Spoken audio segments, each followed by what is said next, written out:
더불어민주당은 대법원이 이재명 후보 공직선거법 위반 사건을 9일 만에 유죄 취지로 파기환송한 것을 조희대 대법원장의 3차 내란으로 못 박았습니다.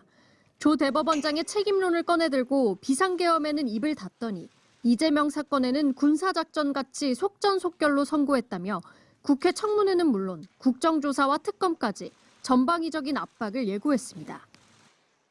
칼테러와 계엄으로 못 죽인 이재명을 사법살인으로 제거해 국힘 무투표 당선을 만들려는 법원 쿠데타이자 사법테러란 비판이 나오는 것 아닙니까? 민주당은 파기환송에 동의한 대법관 10명 모두를 향해서도 6만 쪽에 달하는 전자문서 사건 기록을 다 읽었느냐며 기록도 안 읽는 거수기 법관은 대법관이 아니다.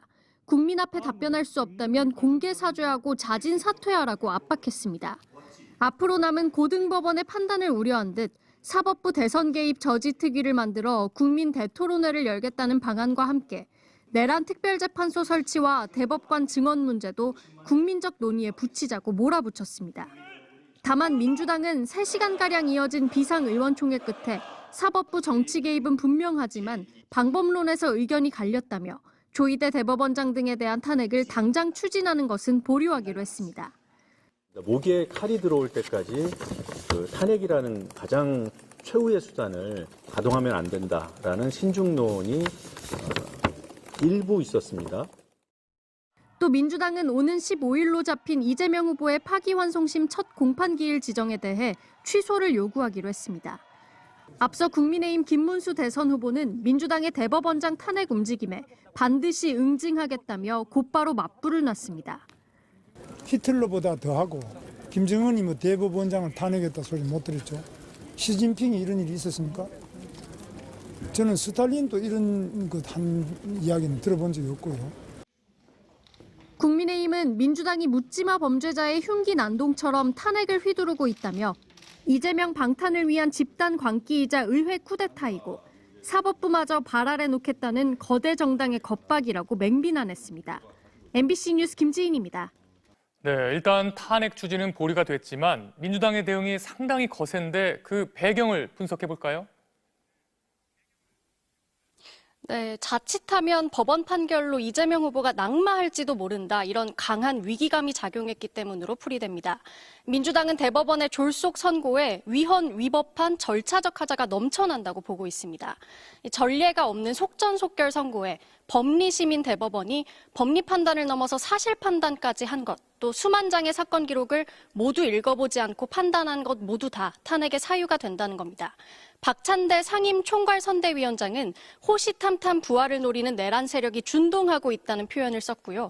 의총에서도 한 의원이 누군가가 상당 기간 전부터 이 같은 구도를 기획해왔다는 제보를 공유하면서 특정인 이름을 언급하는 등 불안감을 드러내기도 했습니다. 대선이 이제 30일 정도밖에 남지 않았는데 앞으로 민주당의 대응은 어떻게 될까요? 네, 일단 민주당은 오는 15일로 잡힌 이재명 후보의 파기환송심 첫 공판기일 지정에 대한 취소를 요구하기로 했습니다. 이 고등법원의 향후 움직임에 따라 대법관 탄핵 추진을 계속 보류할 수 있다는 시그널을 보낸 것으로 풀이됩니다. 민주당은 또 입법을 통한 움직임도 예고했는데요. 대법원 판결도 헌법재판소 헌법소원으로 다퉈볼 수 있도록 하는 내용의 법 개정안과 함께 대통령이 되면 재판을 중지시키는 법안과 또 대법관 수를 30명으로 늘리는 법안 등이 동시다발적으로 발의된 상태입니다. 지금까지 국회에서 전해드렸습니다. 더불어민주당 초선 의원 모임인 더민초가 주말인 오늘 기자회견을 자청해 조희대 대법원장 탄핵소추 추진을 공식화했습니다. 대선을 앞두고 이재명 후보 사건만 이례적으로 신속히 처리해 정치적 중립 의무를 어겼다는 겁니다. 사법 쿠데타에 대해 즉각 조희대 대법원장 탄핵소추 절차에 돌입하겠습니다.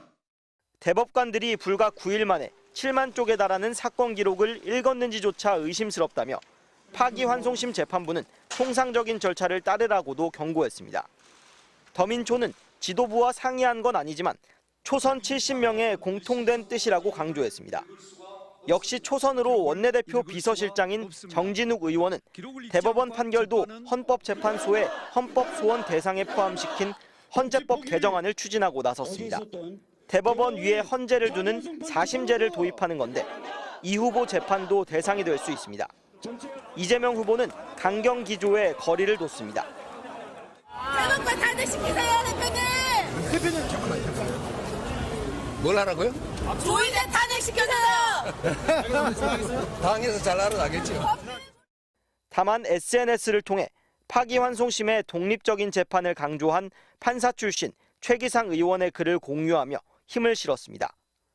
또 김민석 수석 최고위원이 한덕수, 최상목이 사퇴한 것처럼 사법 내란 조희대도 사퇴하게 될 것이라고 경고했고 진성준 정책위 의장도 국회 차원의 징계인 탄핵 소추가 필요하다고 발언하는 등 지도부도 가세했습니다. 민주당은 휴일인 내일 긴급 의원총회를 열고 대법원 파기환송 판결에 대한 대응 방안을 논의할 예정입니다. 국민의힘은 죄가 있으면 벌을 받는 건 법치국가에서 지극히 당연한 상식이라며 민주당이 이재명 방탄을 위해 최소한의 책임감과 이성마저 상실했다고 비판했습니다. MBC 뉴스 김상훈입니다.